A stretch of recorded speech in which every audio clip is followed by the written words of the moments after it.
texto conhecidíssimo, mas eu quero trazer nesta noite, compartilhar com os irmãos algo que Deus colocou no meu coração a respeito desta parábola tão conhecida, que é a parábola do filho pródigo.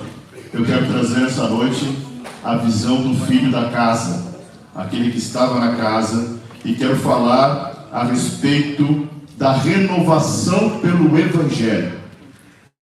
Obrigado, Chico. A renovação pelo Evangelho. Muito importante, talvez todos aqui conheçam essa parábola. Se tivesse um texto da Bíblia que você fosse instigado a contar sem olhar para o texto bíblico, talvez esta parábola seria um deles, um desses textos, porque todo mundo que já frequentou uma igreja, todo mundo que de alguma forma participou de algum movimento cristão, pôde ouvir alguma mensagem alguma vez na vida sobre a parábola do filho pródigo, certo? Mas eu quero falar nessa noite sobre a renovação do Evangelho. Olha só. E disse: certo homem tinha 2 filhos, e o mais moço deles disse ao pai: Pai, dá-me a parte da fazenda que me pertence. E ele repartiu por eles a fazenda. Poucos dias depois, o filho mais novo, juntando tudo, partiu para uma terra longínqua, e ali desperdiçou a sua fazenda, vivendo dissolutamente. E havendo ele gastado tudo, houve naquela terra uma grande fome, e começou a padecer necessidades. E foi e chegou-se a um dos cidadãos daquela terra, o qual mandou para os seus campos a apacentar porcos. E desejava encher o seu estômago com as bolotas que os porcos comiam, e ninguém lhe dava nada. E tornando em si, disse: quantos jornaleiros de meu pai têm abundância de pão, e eu aqui pereço de fome. Levantar-me-ei e irei ter com meu pai, e dir-lhe-ei: Pai, pequei contra o céu e perante ti, já não sou digno de ser chamado teu filho, faze-me como um dos teus jornaleiros. E levantando-se foi para o seu pai. E quando ainda estava longe, viu o seu pai, e se moveram de íntima compaixão, e correndo lançou-se ao pescoço e o beijou. E o filho lhe disse: Pai, pequei contra o céu e perante ti, e já não sou digno de ser chamado teu filho.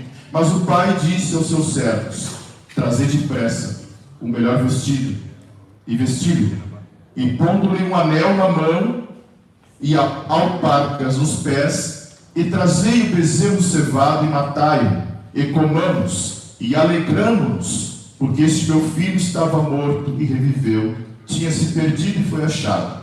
E começaram a se alegrar. E o seu filho mais velho estava no campo, e quando veio e chegou perto da casa, ouviu a música e as danças. E chamando um dos servos, perguntou-lhe: que era aquilo? E ele lhe disse: veio teu irmão e teu pai, matou o bezerro cevado, porque o recebeu são e salvo. Mas ele se indignou e não queria entrar. E saindo o pai, estava com ele. Mas respondendo-lhe, disse ao pai: eis que te sirvo há tantos anos, sem nunca transgredir o teu mandamento, e nunca me desse um cabrito para alegrar-me com os meus amigos. Vindo, porém, este teu filho, que desperdiçou a tua fazenda com as meretrizes, mataste-lhe o bezerro cevado. E ele lhe disse: filho, tu sempre estás comigo, e todas as minhas coisas são tuas. Mas era justo alegrarmos-nos e folgarmos, porque este teu irmão estava morto e reviveu, tinha se perdido e achou-se. Texto conhecido, né? Mas olha só,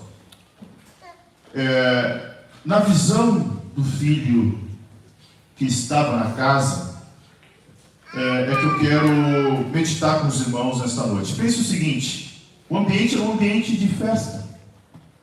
O ambiente era um ambiente que nós não podemos esquecer que esse homem tinha 2 filhos. Era uma parábola de Jesus. E as parábolas eram histórias que nem sempre tinham acontecido de verdade. Elas eram possíveis de acontecer. Essa era uma característica da parábola. Nem sempre aquilo tinha acontecido. mas era factível. Embora factível, era uma parábola que chocava os judeus. Se hoje você falar, olha, alguém pediu metade da herança com o pai vivo porque ele quer viver a vida dele, chocaria, não chocaria? Imaginem há 2000 anos atrás, numa comunidade em que o pai da família era a pessoa mais respeitada. Ele era o chefe do clã. O filho podia casar e gerar filhos e filhas, e seus filhos gerar filhos e filhas, mas enquanto o pai estivesse vivo, o pai era o governante da família. Ele era o líder da família, ele era o líder espiritual, ele era o líder religioso da família, ele era o líder civil, no sentido de orientar a direção da família, seja comercial, seja para o lado. Ele era uma figura respeitada. E Jesus estava chocando os judeus com uma parábola muito estranha para aqueles que estavam ouvindo. Como pode um filho pedir metade da herança? Não era metade, na verdade, porque o filho mais velho tinha direito à porção dobrada, então era 1/3 da herança. Então, essa porção dobrada que nós já falamos aqui, da qual Esaú negocia com Jacó. Então, porção dobrada seria uma parte maior do que os irmãos. Então, se tivesse 10 irmãos, e cada um recebesse 1/10, na verdade o cálculo tinha que ser outro, porque o irmão mais velho, primogênito, tinha que receber porção dobrada do que os irmãos recebiam. Esse era o cálculo da herança. Então, o mais velho recebia a porção dobrada. O mais jovem recebeu 1/3 do conceito judaico ali, na forma até da própria lei, do costume, da tradição. Mas pense o seguinte: o ambiente era de festa, de regozijo. Você conhece a parábola? Eu não quero focar em toda a trajetória do filho pródigo e do retorno dele, mas eu quero focar no filho mais velho nesta noite. E olha só, claro, o filho mais novo, fazendo um resumo aqui, quem lembra da casa, estava cuidando de porcos, apacentando porcos, talvez a função mais deplorável que um judeu poderia fazer. O porco era um animal imundo, dentro da lei mosaica não poderiam comer a carne de porco, por vários motivos, e dentro da lei alguns animais eram considerados impuros, tanto para sacrifício quanto para a alimentação. Então, apacentar porcos era humilhante, era degradante. E esse rapaz, no fundo do poço, Jesus disse que ele lembra da casa e volta para o pai. E aí, olha que coisa interessante. Quando ele volta e o pai o recebe, coloca um anel no seu dedo, sandália nos seus pés, uma roupa limpa, deveria estar fedendo, deveria estar sujo, maltrapilho, na pior condição possível, o pai restaura aquele filho. O pai reconduz aquele filho para uma posição de filho, para uma posição digna de filho. E aí, irmãos, em meio aos alaridos, em meio ao cheiro da carne gorda no espeto, no meio ao barulho de dança, ao barulho de festa, está chegando o filho mais velho. E a Bíblia diz que ele estranha aquele cenário. O que está acontecendo? O que houve? Deve ter pensado, não estamos em nenhuma festa fixa, não é dia de lua nova, é o primeiro dia do mês, não é Páscoa, não é tabernáculos, não é Pentecoste, não é nenhuma festa específica. O que o pai está fazendo de tão importante para ter festa, dança, barulho e um cheiro de churrasco? E aí a Bíblia diz que o filho mais velho se aproxima e ele é notificado do que estava acontecendo. O filho mais velho nunca tinha se afastado da casa. O filho mais velho nunca tinha feito nenhuma jornada distante. O filho mais velho sempre esteve junto do pai, obedecendo a lei e nunca descumprindo nenhum dos mandamentos. Tem um pintor do século XVII, chamado Rembrandt, ele pintou um quadro do filho pródigo. E nesse quadro, se você olha o quadro, só você jogar no Google você vai ver. Rembrandt, filho pródigo. Está o pai abraçando o filho, e está o filho mais velho, assim, olhando para o pai. E a figura do pai e a figura do filho são idênticas. Barbas longas, barba longa, a mesma veste, a mesma roupa. Só que o filho mais velho está com uma apreensão de reprovação, de rejeição. Uma expressão de quem não estava de acordo com o que estava acontecendo. E de fato, a Bíblia vai narrar que o filho mais velho não estava de acordo. O filho mais velho não concordou com aquilo. Na visão do filho mais velho, receber o filho naquela condição era ultrajante. O filho tinha gastado tudo. O filho tinha desprezado todo o trabalho do pai. E quem sabe quanto tempo o pai havia se esforçado para juntar tamanha herança. E agora o filho gastar tudo. E mais, com meretrizes. Ou seja, aquele filho mais moço que volta para casa não era digno de ser recebido daquela forma. Aquele filho mais moço que volta para casa não deveria nem ser recebido da forma como foi. Talvez se fosse recebido da forma como ele planejou, já seria o suficiente. Quando ele está lá cuidando de porcos, apacentando de porcos, o que ele pensa? Poxa, estou aqui passando fome, com vontade de comer as bolotas, que era uma espécie de vagem que caía das árvores. Imagine comida de porcos. Hoje que a gente chama de lavagem, né? Se mistura tudo quanto é coisa ali, porco, sabe? Lá, naquela situação degradante, com fome, quem já passou fome sabe o quão ruim é, o quão difícil é, o quão o raciocínio some, mas ele teve a capacidade de pensar e planejar. Olha, quantos jornaleiros, diaristas, trabalhadores do meu pai têm comida em abundância e eu aqui passando fome. E ele planeja, vou ter com meu pai. E a intenção dele era ser no máximo um trabalhador. E olha, para quem estava desejando comida de porcos, para quem estava implorando por comida de porcos e não comia, ser um jornaleiro, um diarista, estava de bom tamanho, maravilhoso. E a Bíblia diz que o pai, ansiando pela volta do filho, reconduz o filho para o posto dele. Nós já estudamos aqui numa escola sobre o texto de Pedro que fala sobre cingir os lombos.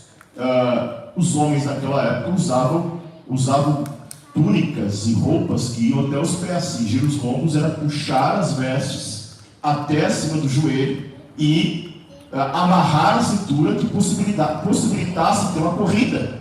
Alguém já tentou correr com alguma saia comprida e não consegue, né? Imagine correr com uma túnica que vai até o calcanhar. Não havia possibilidade. E correr naquela época não era algo assim tão bonito, não é? As pessoas que corriam, ninguém corria. Então correr, cingir os lombos, era alguém que ou estava preparado para a guerra, quando eles se preparavam para a guerra, cingiam os lombos, ou seja, puxavam as túnicas até acima dos joelhos, amarravam, e aquilo ali permitia então mobilidade para fazer qualquer tipo de exercício. E o pai fez isso. Correu, abraçou o filho, beijou, colocou um anel no seu dedo, colocou sandálias, colocou roupa nova e disse: vamos matar o bezerro cevado, aquele que está prontinho para a festa. Só que é interessante como o filho mais velho é apresentado, tá? O filho mais velho, ele é apresentado aquele que está à parte do amor. É aquele que julga, o legalista, aquele que valoriza muito a frieza dos direitos e dos deveres. E onde é que eu quero chegar com esta reflexão sobre o filho mais velho? E outra coisa interessante, se você olha para o texto que nós lemos, e você olhar lá para o verso de número 28, você vai ver que ele se indigna e não quer entrar. Ele não participa da festa. Ele rejeita o convite do pai. Ele rejeita receber outra pessoa. Ele rejeita o seu irmão. Eu tenho falado e tenho dito isso com com muita tranquilidade no coração, irmãos, de se Deus quisesse condenar a todos nós, Ele ainda assim continuaria justo. Ele ainda assim continuaria bom. Porque nem você nem eu somos merecedores da misericórdia de Deus. Olha para a tua vida. Olha todas as vezes em que você agiu de forma não, digamos assim, tão republicana, não de forma tão de acordo com a palavra, e veja se você realmente é digno. Veja se você realmente teria direito de estar na mesa do Pai. Mas a questão toda, irmãos, que o Evangelho não é questão de direito, não é meritocracia. Ninguém pode fazer absolutamente nada para merecer, porque o Evangelho não é merecimento. O Evangelho é amor. O filho mais velho se digna, o filho mais velho não quer entrar, e o filho mais velho chama atenção porque sempre, em toda a história do cristianismo, qual é a visão que nós temos? O filho mais moço se perdeu. O filho mais moço se descolou da família. O filho mais moço foi enredado pelos pensamentos. O filho mais moço foi envolvido pelos prazeres. O filho mais moço se desviou. Mas na verdade esse pai tinha 2 filhos desviados. Na verdade esse pai tinha 2 filhos distantes. Na verdade esse pai tinha 2 filhos que precisavam e careciam experimentar o amor do pai. Um deles, com a vida dissoluta, que decidiu seguir o seu caminho, que decidiu experimentar a vida, que decidiu se jogar nos prazeres, e o outro que estava dentro da casa do pai, mas perdido. Perdido no quê? Perdido na obrigação. Perdido na ideia de que ele fazia para receber. Perdido na ideia de um relacionamento de toma lá da cá.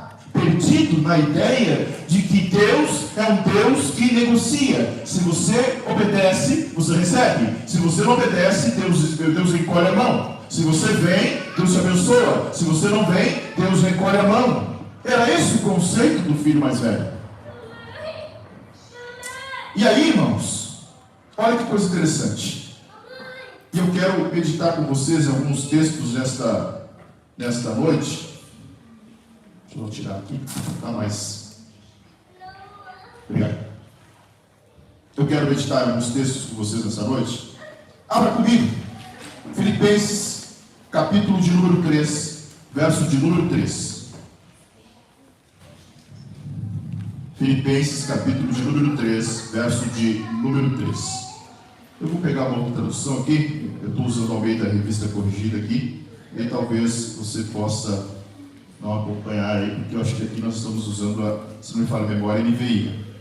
Vou pegar aqui, Filipenses, capítulo de número 3, verso de número 3. Diz assim: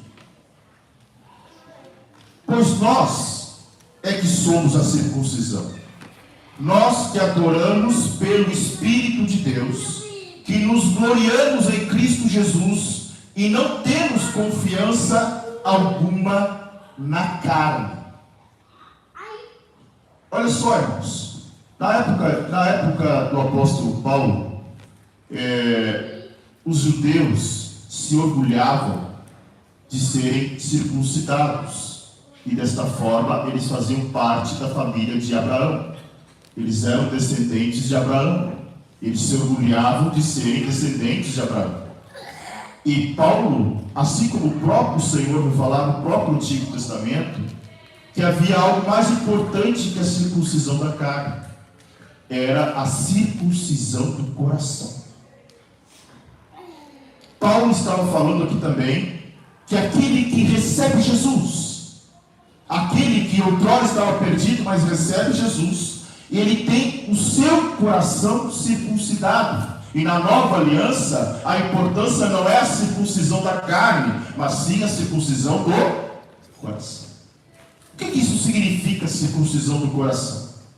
A circuncisão do Antigo Testamento era o pacto que Deus tinha feito com Abraão. A aliança que Deus fez com Abraão e foi selada por intermédio da circuncisão. Agora, na nova aliança, Paulo está dizendo que a nossa o nosso vínculo com o Senhor não é uma circuncisão da antiga lei, mas uma circuncisão que faz com que o meu e o teu coração sejam devotos ao Senhor.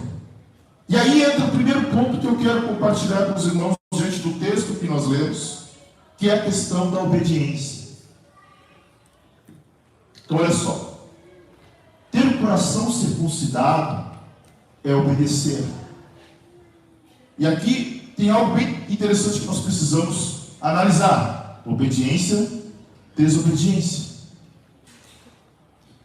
As pessoas às vezes obedecem, muitas vezes elas obedecem, porque elas criam um meio moral da sua religião. Ou seja, nós decidimos o que é certo e o que é errado.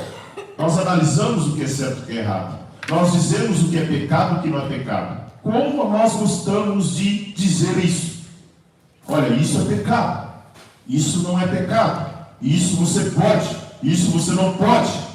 Talvez você foi criado assim. Talvez você cresceu num modelo eclesiástico, cristão, de não pode, não pode, não pode, não pode. Mas por que não pode? Qual o motivo que não pode? Não pode por quê? Porque Deus pitola, limita? Porque Deus quer que você seja um quadrado? Não pode por quê? Por que as pessoas obedecem? E aí elas começam a obedecer porque se cria uma certa, uma lei paralela àquilo que a Bíblia vai dizer. Não pode isso, aqui você não pode aquilo, aqui você não pode isso, aqui você não pode aquilo, aqui você não pode fazer esse tipo de coisa, aqui você não pode jogar bola, aqui você não pode fazer tal coisa, que você... Eu, quando me converti, eu recebi uma lista desse tamanho. Não pode andar de skate, não pode jogar bola, não pode jogar videogame. Meu Deus. Não pode usar bermuda. Não pode. E não podia. E realmente não podia. Ai daquele que fazia. Mas olha só. E não estou aqui criticando, graças a Deus, pelo modelo ao qual eu fui criado e que permitiu que eu chegasse até aqui. Eu sempre digo isso para os irmãos. Né? Agradeçam pelos pastores que pastorearam vocês, pelos líderes que discipularam vocês, porque se vocês chegaram até aqui é porque alguém chorou por ti. Alguém orou por ti, alguém derramou lágrimas por ti. Não pense que não derrama. Ah, ele era herege, mas deve ter derramado lágrimas por ti mesmo assim. Deve ter orado por ti, deve ter chorado por ti. Então agradeça, seja grato. Mas olha só, muitas vezes nós criamos esse modelo moral da religião, em que nós não buscamos a Deus para ser salvo. Preste atenção. Nós usamos Deus como meio de obter a nossa própria salvação. De novo, nós não obedecemos pelo fato de amar e de relacionar. Nós obedecemos porque esperamos algo em troca. Esperamos a cura, esperamos a prosperidade, esperamos a porta aberta, esperamos a saúde, esperamos a vida eterna. Então, nos relacionamos e amamos com Deus, e amamos a Deus, de forma legalista, religiosa. E olha só, e aí entra o problema e a questão toda da renovação pelo Evangelho. E eu pego o exemplo do filho mais velho e trago para os nossos dias. Certamente, já falei aqui, converse com qualquer pessoa, vai dizer que ama Jesus, ela vai dizer que ama Deus, que ela crê em Deus. Mas ela vai dizer, olha, eu até sou evangélico, mas eu não sou praticante. Antigamente, os católicos falavam isso. Hoje já tem evangélico dizendo que não é praticante. Eu sou católico, mas eu não sou praticante. O católico praticante é aquele que só vai na missa do Natal e talvez da Páscoa. Né? Se você já foi católico um dia, sabe muito bem o que eu estou falando. Vai na missa no Natal e sabe lá quando. Não praticante. Agora tem evangélicos não praticantes. Amo Jesus, me relaciono com Ele, eu estou em igreja. Mas eu não faço parte de uma igreja. Sabe, irmãos, cristãos, e aí nós podemos olhar para os vários tipos de cristãos que nós temos hoje. Nós temos aquele cristão nominal. aquele que obedece, aquele que segue a risca, aquele que cria um monte de outra coisa. Espera um pouquinho. Eu não estou dizendo que você não tem que obedecer. Pelo contrário. A palavra de Deus, a lei de Deus está aqui para que eu e você realmente obedeçamos. Mas obedeçamos por quê? Por causa do amor, por causa do relacionamento, por causa daquilo que o Senhor nos reservou e reservou para aqueles que andam nos seus caminhos, nos seus preceitos.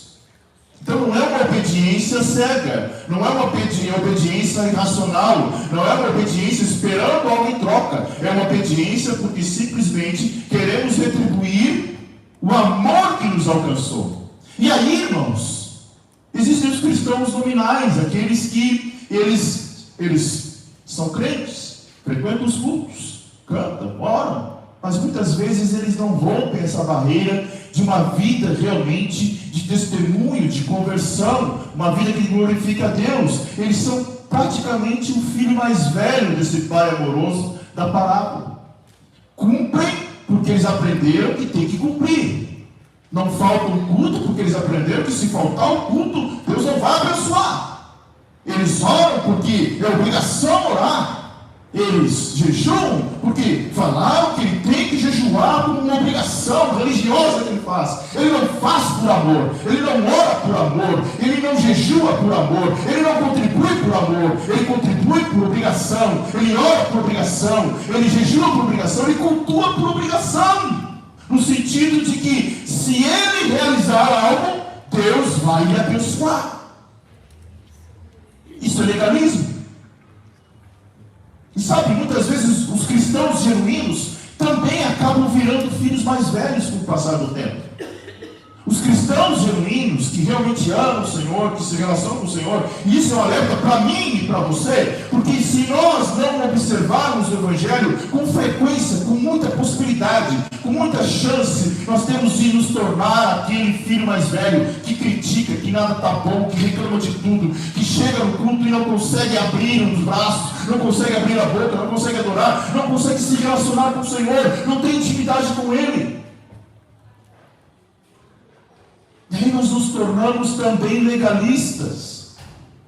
Caímos na grande cilada de acharmos que, por termos anos de experiência com Deus, não, eu não preciso mais ouvir o Evangelho. Gente, o Evangelho é por diante. Eu tenho cada vez mais certeza disso, de que eu e você precisamos ouvir a mensagem do Evangelho. Sabe como? No café da manhã, no almoço, na janta. Quando Moisés está lendo a lei para a segunda geração, ele diz: olha, ensina o teu filho, encucarás na cabeça dele, ou seja, vai martelar, vai ensinar, vai repetir quando tu estiver andando no caminho, quando você for deitar, quando levantar, durante todo o dia. Ensina, martela na cabeça dele. Inculcarás, vai plantar, vai colocar na cabeça dele a lei do Senhor. Qual era? Amar o Senhor de todo o coração, de toda a sua alma, de toda a sua força, e amar o próximo como a ti mesmo. Está lá no Deuteronômio 6, do 5 em diante. Inculcarás na cabeça dos teus filhos. Vai ensinar, vai falar na repetição, não é assim? Quantas vezes você falou, filho, bota o chinelo, escova os dentes, penteia o cabelo, arruma o mochilo. Quantas vezes você já falou? Quantas vezes você fala por dia? Quantas vezes? Mas é na repetição, não é assim? Continuamente, repetidamente, insistentemente. O Evangelho é assim, sabe por quê? Porque dentro de mim e de você tem uma natureza caída que está toda hora brigando para saltar para fora. E se nós não falarmos das boas novas, te converte. Olha a implicância do Evangelho. Nasce de novo, caminha com Jesus, carrega a tua cruz, siga Ele, negue-se a si mesmo. É a repetição do põe o chinelo, vamos ver. Isso é o Evangelho. E olha-nos, a maioria da sociedade de hoje, ela foi criada no modelo de religião tradicional. Vamos pegar, vamos fazer um recorte e olhar só para a nossa região. A maioria é o que aqui? Católico e luterano. Mas assim, a maioria. E aí, o que acontece? Permanece, às vezes vai, entra numa igreja evangélica, ouve a palavra, gosta da palavra, mas permanece por quê? Mas olha só, como eu vou mudar de religião? Qual é o primeiro pensamento que essa pessoa tem? Como eu vou mudar de religião? Onde eu vou ser enterrado? Qual é o cemitério quando eu morrer? Onde vão enterrar? A igreja tem cemitério? Onde vão enterrar? O que é isso, irmãos? Legalismo. Tradição. Tradição. Estamos preocupados com isso. E boa parte desse povo é profundamente religioso.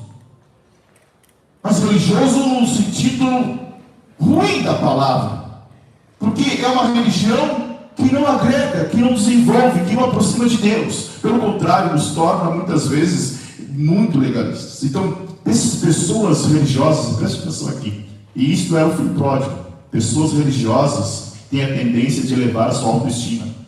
Não, eu não preciso de uma nova religião. Eu não preciso de uma nova religião, eu tenho a minha. Não, eu não preciso do evangelho, já sou convertido há 30 anos.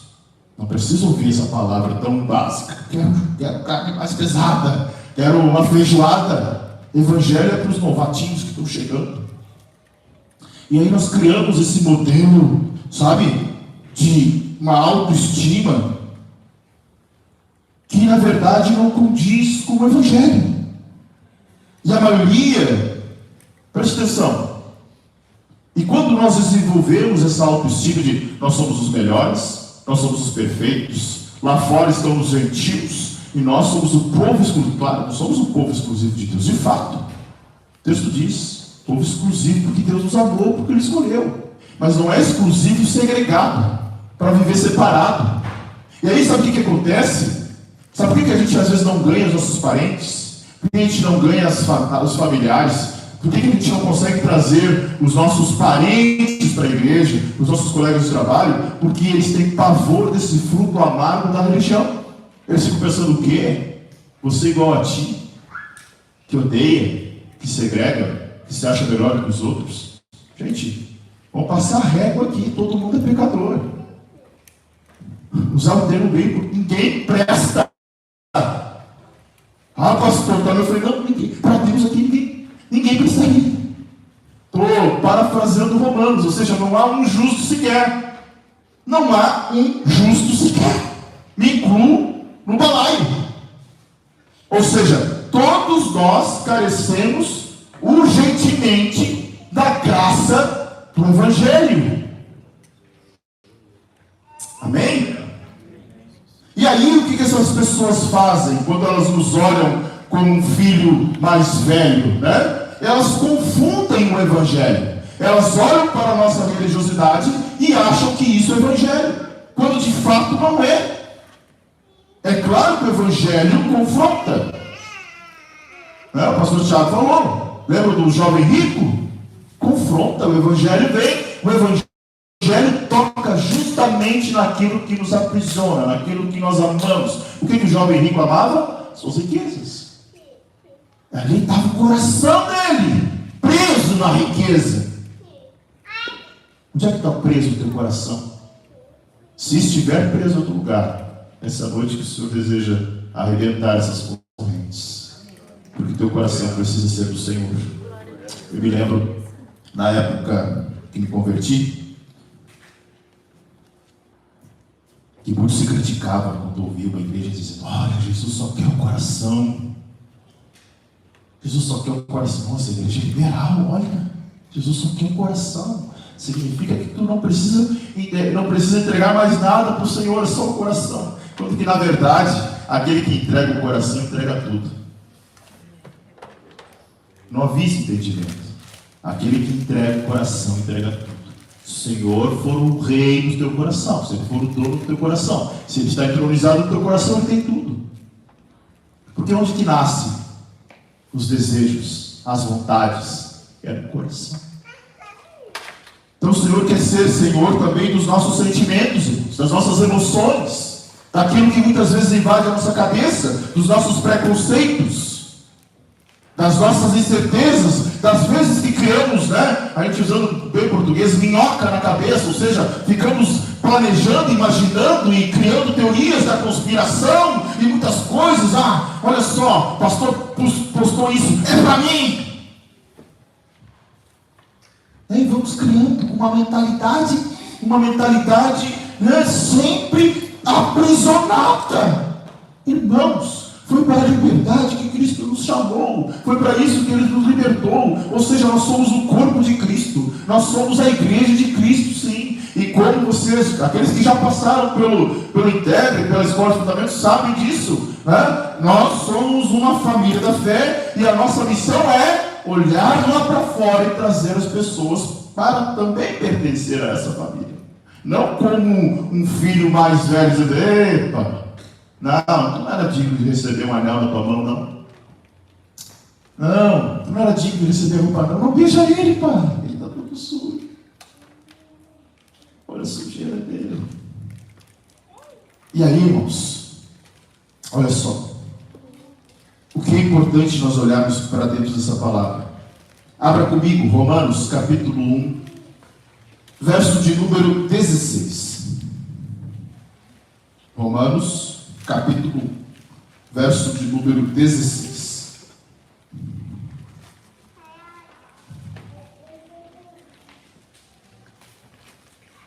A essa altura você já deveria saber de cor esse versículo, mas eu vou te dar uma chance hoje, tá? Decore. Romanos 1,16.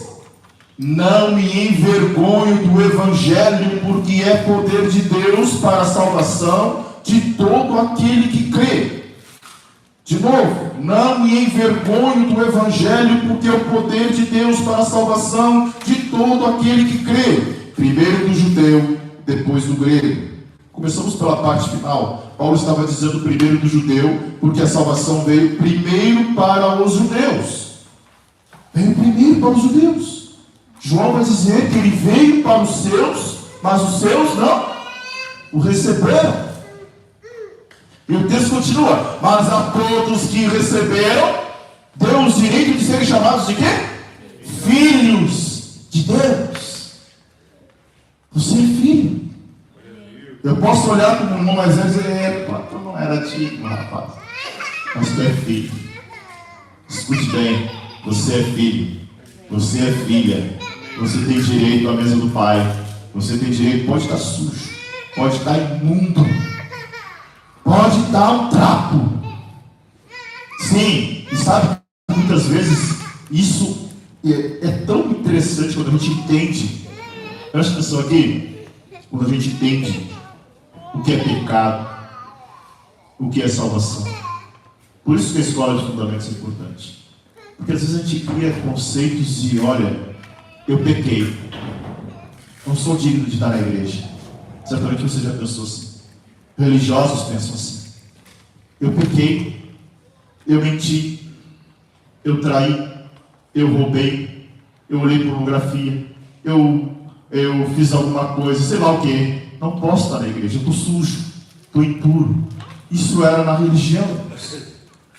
Na antiga aliança, os homens precisavam se purificar exteriormente, mas a Bíblia diz que interiormente eles não estavam purificados. Então era bem provável que alguém estivesse oferecendo um sacrifício pela culpa, pelo pecado, mas o coração ali inclinado para o pecado, e mesmo assim ele estava ali adorando o Senhor.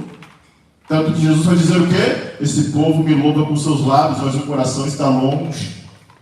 Na nova aliança, pouco importa a forma como tu vem, o jeito que... Agora tu está fechando sozinho, alguém está fechando? Irmão, está fechando? Pouco importa do jeito que você vem. Você não pode permanecer no estado que está. Pode vir como filho pródigo, imundo, sujo, fedendo a porco. O problema é que você não pode permanecer nessa situação. E esta é a implicância do Evangelho. O Evangelho faz justamente isso.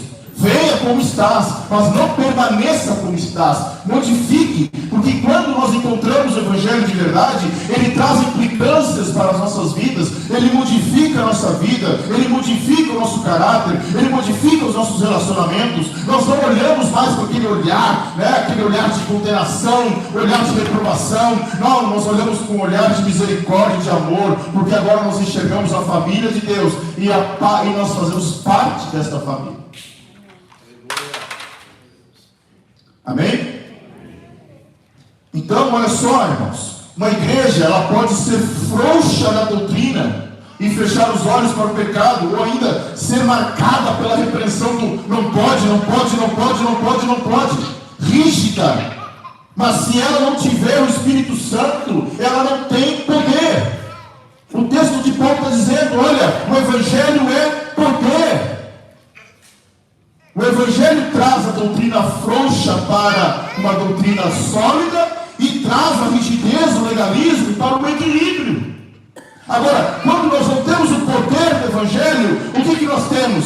Uma doutrina rígida, de não pode, não pode, não pode, até de confundir costume com doutrina, achar que isso é doutrina. Olha, cortar o cabelo, isso é doutrina, tá? Não, isso não é doutrina. Sabe o que é doutrina? A salvação, a santificação, a justificação, a adoção tua como filho. Isso é doutrina. O pecado que invadiu a tua vida, e se você não rejeitar ele, confessar ele, ele vai te levar para o inferno. Isso é doutrina. Então, quando uma igreja é muito frouxa, que ela tapa os olhos para o pecado, ela também acaba negando o poder e a eficácia do Evangelho. Sim, irmãos. Tanto é que uma coisa que nós menos, e pode conversar com qualquer pastor, tá? O que ele menos gosta de fazer é excluir alguém. Mas às vezes é necessário. Às vezes é necessário. Às vezes, para proteger o próprio rebanho. Para proteger quem está aqui. Às vezes é necessário você dizer: está com Deus. E Deus te abençoe.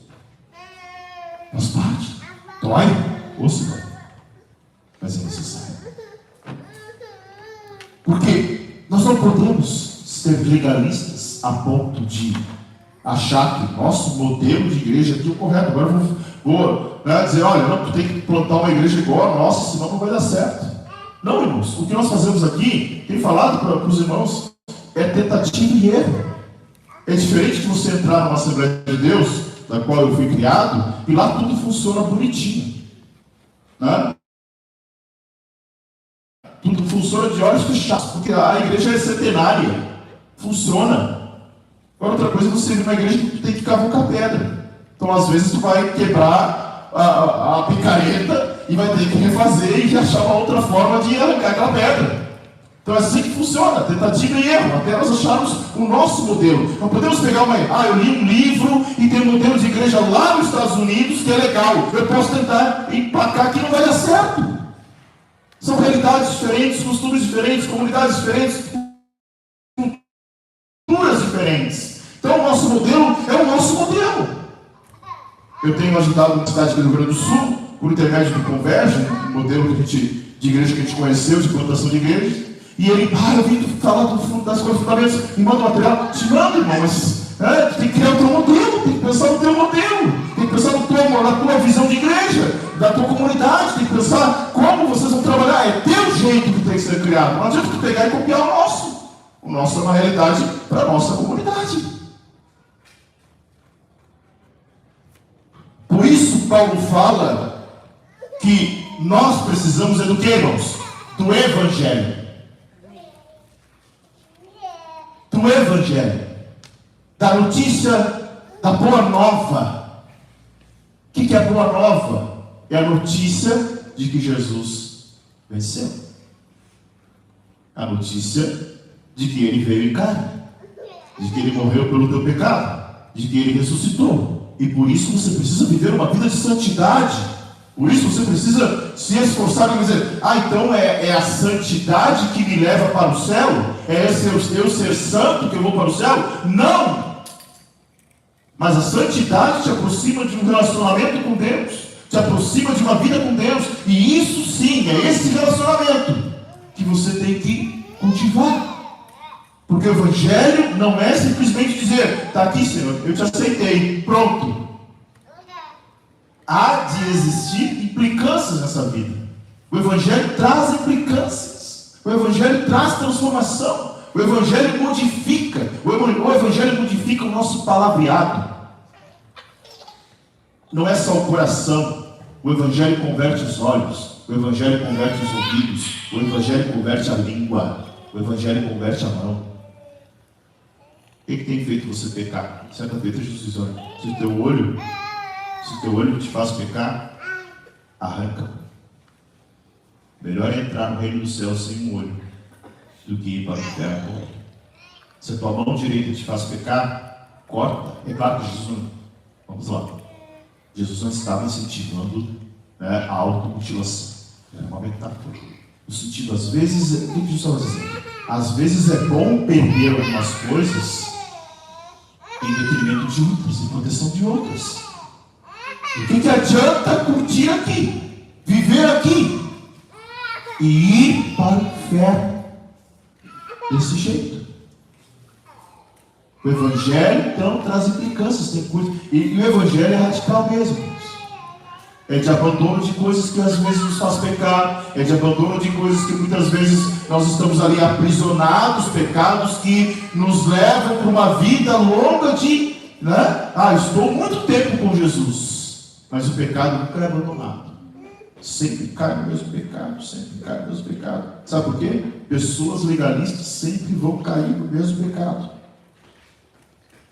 Pessoas legalistas sempre vão cair no mesmo pecado. Porque elas fazem no sentido de que a mudança se dá pelo comportamento, pelo moralismo. A mudança de comportamento pelo moralismo. Então, o religioso muda o comportamento por quê? Com medo de ser castigado. Ou ainda pelo orgulho da religião que ele tem. Daí ele sacrifica dinheiro, ele sacrifica tempo, ele sacrifica a família, ele quer ser fiel a Deus. Olha, mas não é isso que nós precisamos fazer, sacrificar, Eu amo a família, eu preciso ser fiel a Deus, eu amo minha família. É isso que eu preciso fazer. Mas muitas vezes, e o religioso faz isso, ele ama a família, ele ama a Deus, ele oferta pelo simples fato de ele querer receber algo de Deus. Porque ele acha que se ele realizar essas coisas certinhas, ele vai ser abençoado. Se ele dizimar, ele vai ser abençoado. Se ele amar a família, ele vai ser abençoado. Se ele vir na igreja, ele vai ser abençoado. E aí nós esperamos, Nós não amamos a Deus nessa situação por Ele mesmo. Nós amamos a Deus por aquilo que Ele pode retribuir. O pastor disse que eu tenho que amar a Deus. Tudo bem, porque vou amar. Ou vou amar a família. Ou vou amar a igreja. Mas vamos ser naquela expectativa de ser abençoado. Não, gente. Nós temos que amar a Deus porque Ele é bom. E porque a sua misericórdia dura para sempre. É isso. Nada mais. É esse o motivo de que você tem que amar a Deus. Porque Ele te resgatou. Porque Ele te amou. E não há outro motivo. O resto tudo é implicância do Evangelho. Consequência do Evangelho. Amém? E aí, quando nós somos religiosos, como o filho mais velho, nós nos concentramos no nosso eu. Escute bem. O nosso ego, o nosso orgulho, a nossa vaidade é a marca do inferno. As pessoas acham, diabo vai te levar para o inferno. Sabe o que leva para o inferno? O ego. Sabe o que leva para o inferno? O orgulho. O orgulho e o ego é que levam uma pessoa para o inferno. Aí o diabo arrancou ele. Não. Orgulho. Ego. Nós temos que derrubar isso. Derrubar todo o orgulho. Derrubar toda a vaidade. Derrubar todo o ego. Porque olha só, irmãos. Esses dias eu usei o exemplo do metal, que tem que derreter ele. Se você pegue esse aço inox aqui, que é o suporte do nosso corpo, tente trabalhar ele sem colocar calor nele. O que ele vai fazer? Ou ele vai voltar para o lugar, ou ele vai trincar. Não é assim?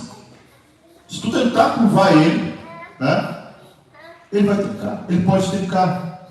Né? Tem que montar ele, tem que ter um equipamento que faça essa curvatura, ou tem que colocar calor nele.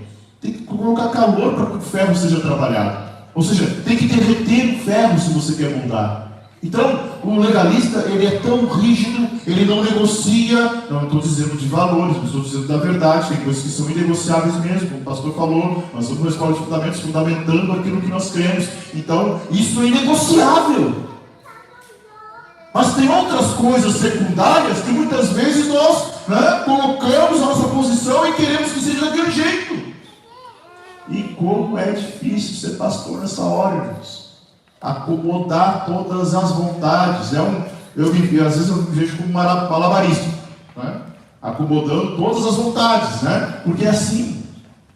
Porque às vezes nós somos assim, nós queremos cada um ter a coisa do seu jeito. Enquanto que na verdade nós temos que nos desarmar de todo orgulho, de toda vaidade, nos desarmar de todo ego e entender que nós somos uma família, um corpo, que nós caminhamos todos juntos, protegendo, cuidando, discipulando, crescendo, cada um sendo edificado. Amém? Agora, já no Evangelho da Graça, eu me caminho para o final, não força o coração. Imaginem colocar esse ferro no molde. Olha, aqui está o molde. Pega essa plataforma aqui, tá vendo? Ela é redonda. Ó, redondinha, tá? Chegando. Agora eu tenho um molde quadrado. Eu vou colocar esse disco ali até ele virar quadrado. Não vai entrar. Não vai. O que vai acontecer? Estraga isso aqui e estraga o molde. Não é assim? Não cabe. Um é quadrado, outro é redondo. É impossível. O Evangelho não faz isso. O Evangelho não coloca dentro de uma forma à força. Sabe o que o Evangelho faz? Sabe o que o Evangelho faz, irmãos? Ele derrete o coração. É isso que ele faz. E aí quando ele derrete o coração, aí ele pode formar esse coração num outro formato. Um formato segundo o coração de Deus. Tem uma música que diz: já recebi o coração do Pai.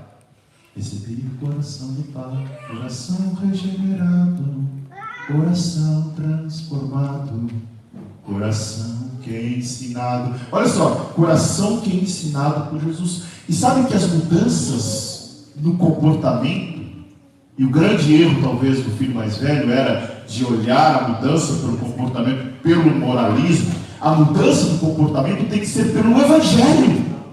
É o Evangelho, irmãos.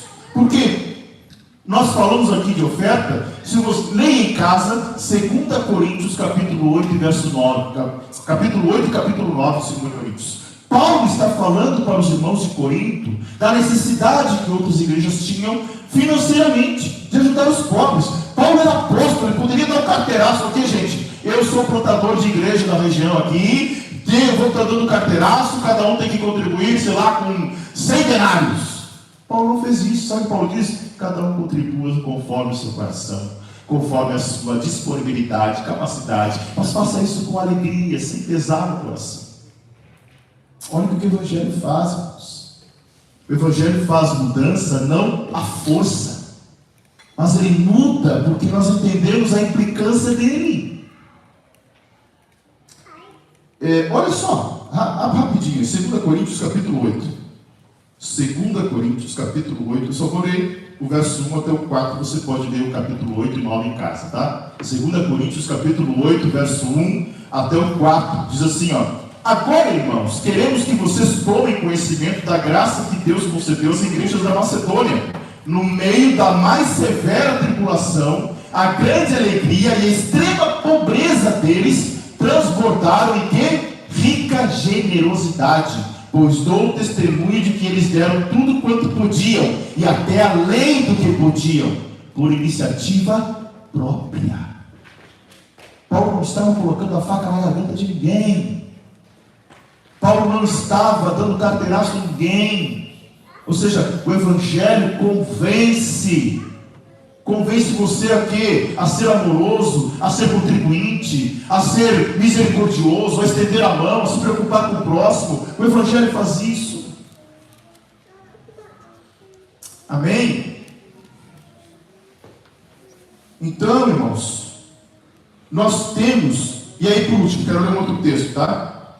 Timóteo capítulo 2, esse é o último texto que eu li hoje. Timóteo capítulo 2, verso de número 11. Perdão. Tito capítulo 2, verso de número 11.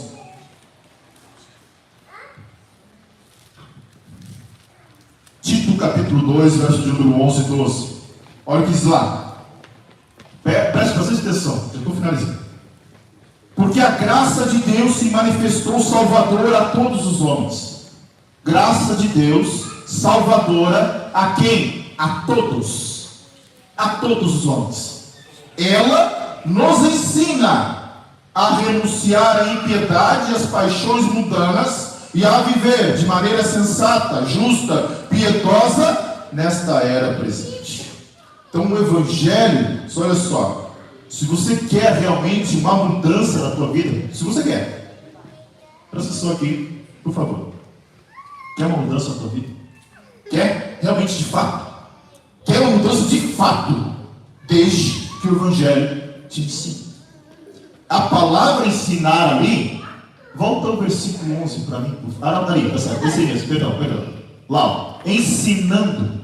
A palavra para ensinar aqui é a mesma utilizada para instruir, para exortar, para corrigir. Então, ensinar é corrigir, ensinar é exortar, ensinar é instruir. O Evangelho faz isso conosco. Ele nos instrui, ele nos exorta, ele nos corrige. Então, se você quer realmente uma mudança de vida, deixe que o Evangelho te ensine. E aí, irmãos, quando o Evangelho nos ensina, é quando nós nos aprofundamos nele, a ponto de quê? De lançar nele toda a nossa expectativa e toda a nossa motivação. E preste atenção aqui todos, por favor, todos. A minha motivação para estar aqui não pode ser a fama. A minha motivação para estar aqui não pode ser que, olha, pastor é queridinho por todo mundo. Ai, que legal, ai, que bênção. Qual é a fonte da motivação? Nossa motivação aqui não pode ser uma motivação equivocada.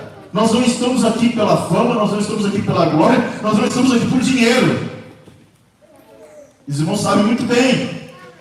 Nós estamos aqui porque queremos fundamentar a vida de cada um. Queremos desenvolver o caráter de Cristo em cada um. Queremos que cada um experimente a radicalidade desse Evangelho, que justamente é de uma mudança total de vida. Porque o Evangelho é poder.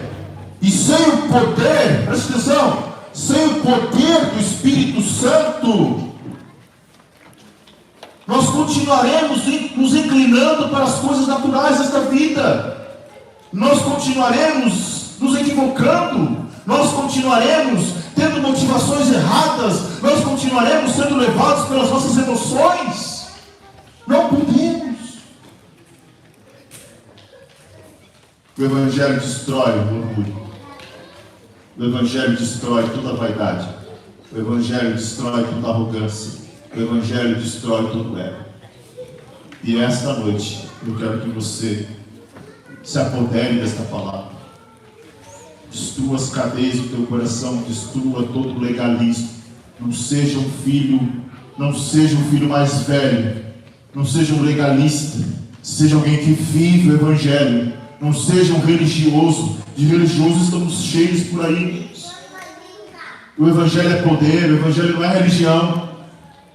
De novo, o Evangelho é poder, o Evangelho não é religião. Preste bem atenção nisso. O Evangelho é poder de Deus para que você pare de pecar. O Evangelho é poder de Deus para que você fale com intrepidez, mesmo que você seja duro de língua. Para que você fale para alguém, para que alguém veja um fruto na tua vida, a ponto de se convencer que realmente o Evangelho, ele precisa dele, do Evangelho. E a partir disso, nós vamos começar a experimentar uma vida no Espírito de fato. Fique de pé nesse momento, por favor.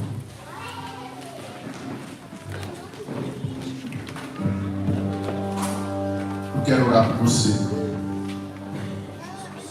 Quero orar por você que realmente deseja que o Evangelho estilhasse em todas as tuas vaidades, todo o teu ego, toda a arrogância, toda a presunção, todo o orgulho. Sabe, às vezes a gente se torna religioso. Ao passar do tempo, nós vamos endurecendo o coração, vamos tomando forma de um coração endurecido. Mas o Evangelho, graças a Deus, que a palavra de Deus é como um martelo, né? Que esmiuça a penha. Ou seja, meu coração pode estar endurecido, mas o Evangelho tem a capacidade de esmiuçar, de quebrar o meu orgulho, de quebrar o meu ego. Feche os seus olhos nesse momento.